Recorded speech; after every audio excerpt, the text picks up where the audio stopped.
E o Notícias Agrícolas está em Goiânia, Goiás, onde acontece o Fórum GETAP, Milho de Inverno 2022. Aqui ao meu lado está o Anderson Galvão, da Celeris Consultoria. Você que já conhece o Anderson da Celeris, o Anderson agora está com um projeto também junto ao GETAP, ele é curador aí do GETAP. A gente vai entender direitinho o que é o GETAP, principalmente qual é a proposta de se trazer mais informação, principalmente para o produtor de milho no Brasil, que está vivendo um momento bastante interessante, porque a cultura ela vem ganhando força, certo, Anderson? Coisa que há 10 anos atrás a gente não via acontecer, ou pelo menos o produtor não tinha o estímulo que ele tem hoje, principalmente para o milho, certo? Exatamente. Eu acho que o principal ponto, acho que assim, o principal propósito que a gente coloca para esse projeto é mostrar ao agricultor, mostrar à comunidade do mundo agrícola que a cultura do milho, de 10 anos para cá, mas em 5 anos para cá, ela se tornou uma cultura tão sofisticada, tão atraente, tão rentável quanto a cultura da soja.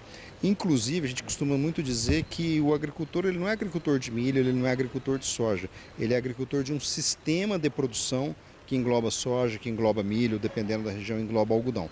Então, como propósito, o grande propósito desse projeto que a gente começou ele lá em 2021, começo de 21, é de identificar, selecionar, fomentar e principalmente divulgar agricultores que têm práticas agronômicas, práticas de gestão do seu negócio, que entregam boas produtividades, boa rentabilidade com a cultura do milho e principalmente tudo isso com uma visão muito sustentável. A gente sempre bate nisso. O agricultor tecnológico, o agricultor de vanguarda, ele é um agricultor altamente competitivo nessas 3 esferas: econômica, agronômica e de meio ambiente. E o milho nesse sistema, ele já está bem posicionado? O produtor ele já conta com o milho dentro dessa engrenagem de produção?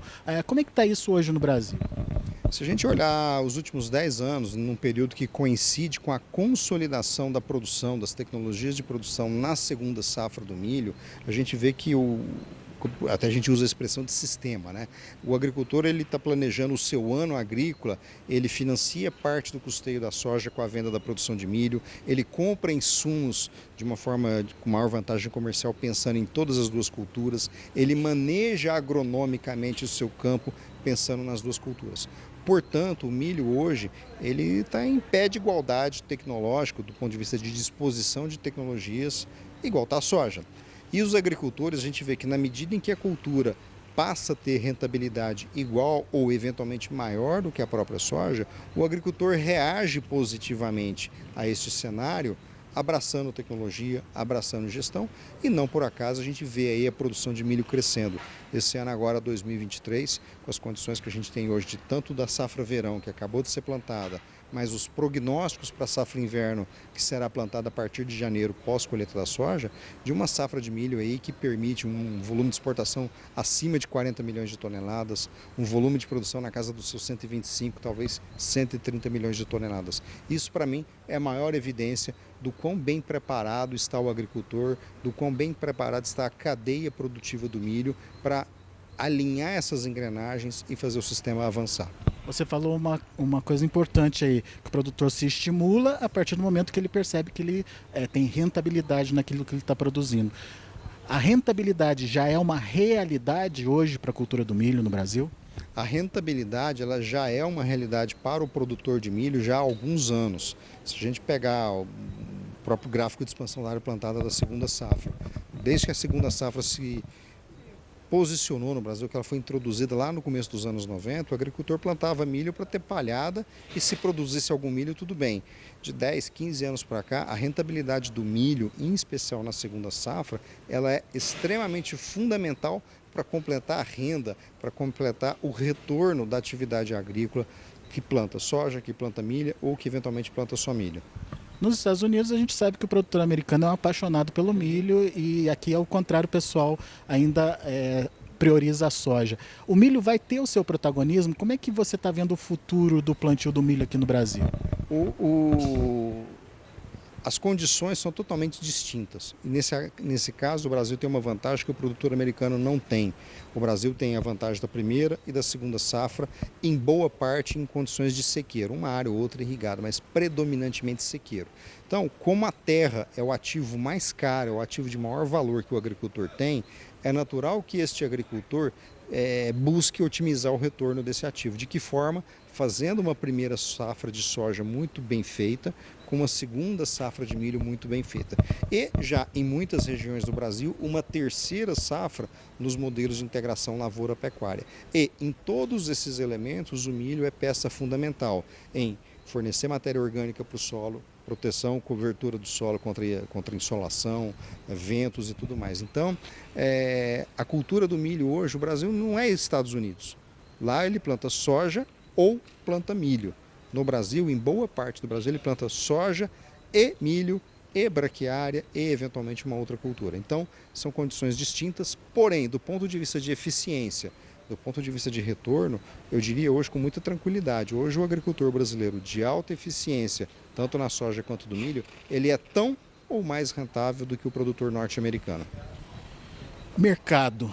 Tem mercado para esse milho brasileiro? Quando a gente estimula uma produção crescente ou diz que a produção é crescente no Brasil e a gente estimula o produtor a plantar mais, ele vai ter para quem vender, Anderson? Esse é um ponto extremamente relevante. A gente só produz aquilo que alguém compra, né? Ou só deveria produzir aquilo que alguém compre. Primeiro ponto, do ponto de vista estrutural. A década de 2020 e talvez o começo da década de 2030, nós vamos ver no milho o mesmo efeito que a China teve na soja brasileira nos anos 2000, nos anos 2010. A China acabou de assinar um acordo fitossanitário com o Brasil que permite as exportações de milho para o mercado chinês e já no ano que vem o Brasil exporta qualquer coisa entre 4 e 7 milhões de toneladas de milho para a China, só mercado chinês. Vários outros países, México, Irã, o norte da África inteiro, o Oriente Médio inteiro, são altamente dependentes do milho brasileiro para o seu abastecimento local, um tema de segurança alimentar. E do ponto de vista conjuntural, eu acabei de participar de uma conferência em Varsóvia, na Polônia, sobre a situação da agricultura na Ucrânia, e do ponto de vista conjuntural, o conflito Rússia e Ucrânia cria uma janela de oportunidade para o Brasil que possivelmente pelos próximos 2 ou até 3 anos, o Brasil vai ocupar espaço deixado tanto pela Rússia quanto pela Ucrânia no mercado internacional de cereais. Ou seja, o agricultor brasileiro ele tem garantia de demanda para o produto dele, seja na exportação, mas também na indústria de etanol de milho, que nasceu no Brasil há pouco mais de 6, 7 anos e hoje é altamente relevante em Mato Grosso, em Goiás, começa a ter relevância também no MS. E por fim, a própria indústria de proteína animal. A indústria de proteína animal, que o Brasil é super competitivo, também é altamente demandado.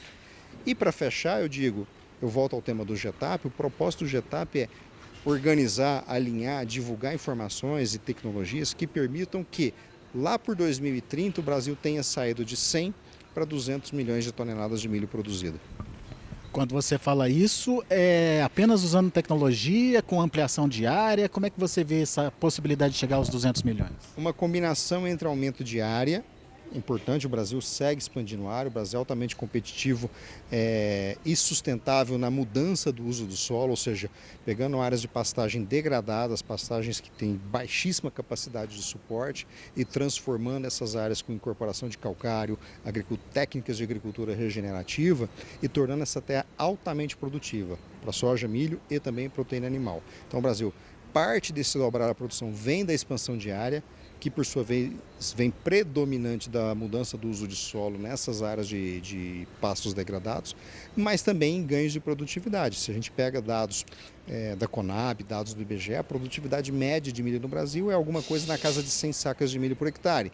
E os agricultores de vanguarda, agricultores que estão aqui participando e sendo auditados no campeonato de produtividade do GETAP, são produtores na casa de 200 sacos de milho por hectare para cima, ou seja, tecnologia gera produtividade, mas tecnologia também auxilia nos processos de mudança do uso do solo. A gente está falando, está trazendo uma previsão de aumento de oferta para 2030. Mas e nos próximos anos? Pergunto isso porque a gente está vendo aí muita discussão em torno de uma possível recessão global, de uma inflação crescente no mundo, enfim, até que ponto isso pode atrapalhar a demanda?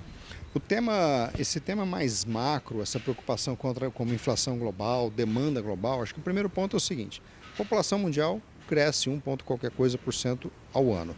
Por mais que exista recessão, os países em desenvolvimento, e vamos dizer que China já está numa fase transitória de desenvolvimento para país já desenvolvido, mas mesmo assim, o mercado global para alimentos, ele é crescente. E num cenário de recessão que eventualmente pode acontecer em 2023, é muito importante fazer a seguinte distinção.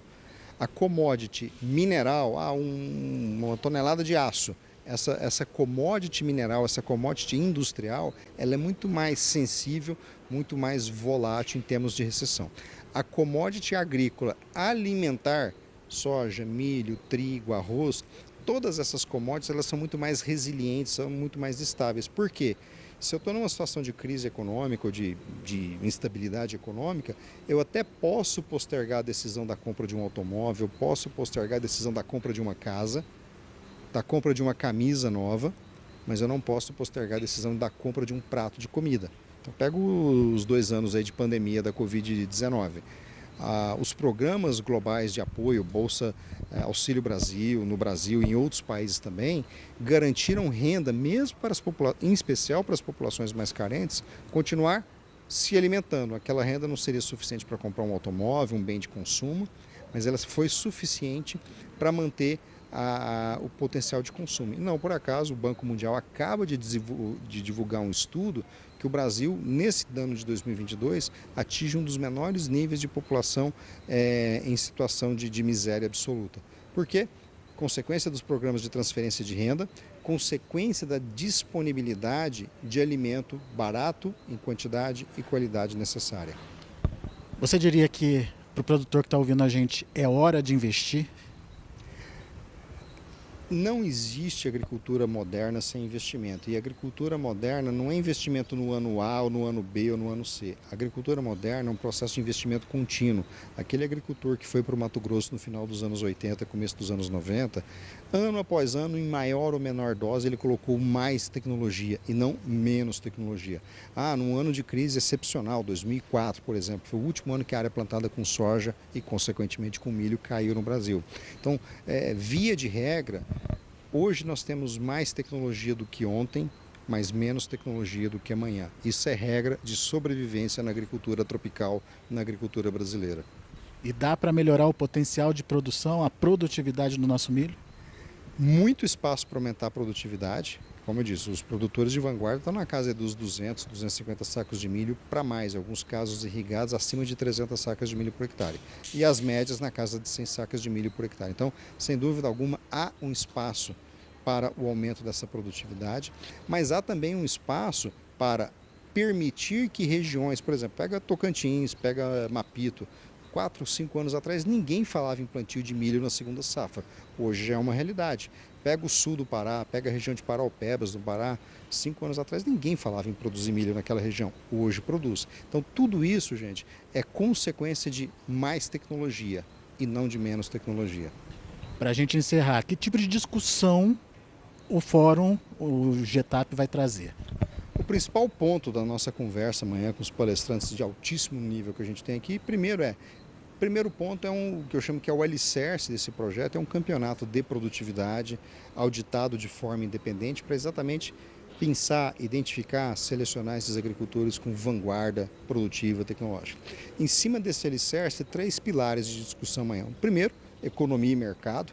Tem que ganhar dinheiro, a conta tem que pagar, o agricultor tem que ter remuneração pelo seu investimento, seja no capital fixo, seja no capital de giro. Segundo componente, o pilar tecnológico, tecnologia agronômica, como eu falei há pouco, a gente produz hoje com mais tecnologia e não com menos. E por fim, não menos importante, o tema da sustentabilidade. Nós, o agricultor tecnológico, o agricultor de vanguarda, ele produz hoje com uma forma que eu diria extremamente eficiente nos 3 pilares: economia, agronomia e meio ambiente. O agricultor de milho hoje fixa carbono no solo, ele agrega matéria orgânica, ele preserva mananciais, ele preserva a área de reserva legal, ou seja, o tema da sustentabilidade é muito relevante.